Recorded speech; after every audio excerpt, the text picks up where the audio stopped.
1, 2, 3, go!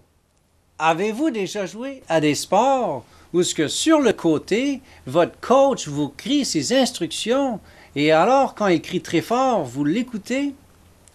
Dans notre histoire, maintenant, nous voyons le cas d'un homme qui était tellement convaincu que Jésus était le seul qui pouvait lui venir en aide, qu'il a crié de plus en plus fort jusqu'à ce que Jésus s'arrête et que Jésus lui vienne en aide. Eh bien, ça, c'est ce que Jésus voulait voir. Jésus aime voir que les gens sont vraiment sérieux et qu'ils croient vraiment que Jésus peut leur venir en aide. Peut-être ton problème, c'est d'abord d'être sauvé. Jésus veut voir que tu cries à lui, que tu es convaincu que tu as besoin de son salut et que désespérément tu cries pour que lui puisse te sauver parce que c'est lui le sauveur, c'est lui qui est mort à la croix pour tes péchés et qui est ressuscité. Peut-être que tu as déjà fait cela, et c'est bien.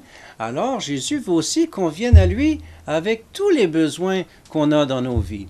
Peut-être tu as de la misère à l'école, peut-être tu as de la misère à t'entendre avec tes amis, avec tes frères et sœurs. Eh bien, crie à Dieu pour qu'il t'aide dans les besoins de ta vie.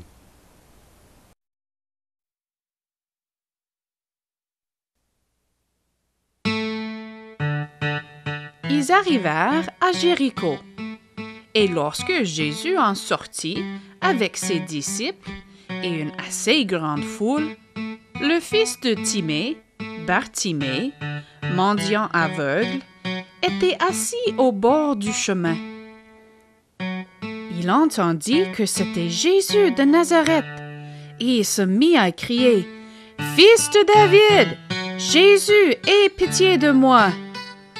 Plusieurs le reprenaient pour le faire taire, mais il criait beaucoup plus fort « Fils de David, aie pitié de moi !» Jésus s'arrêta et dit « Appelez-le !»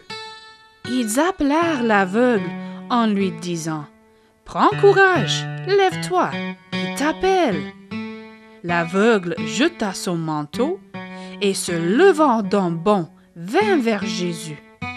Jésus, prenant la parole, lui dit « Que veux-tu que je te fasse ?»« Rabouni, lui répondit l'aveugle, que je recouvre la vue. » Et Jésus lui dit « Va, ta foi t'a sauvé. » Aussitôt, il recouvra la vue et suivit Jésus dans le chemin.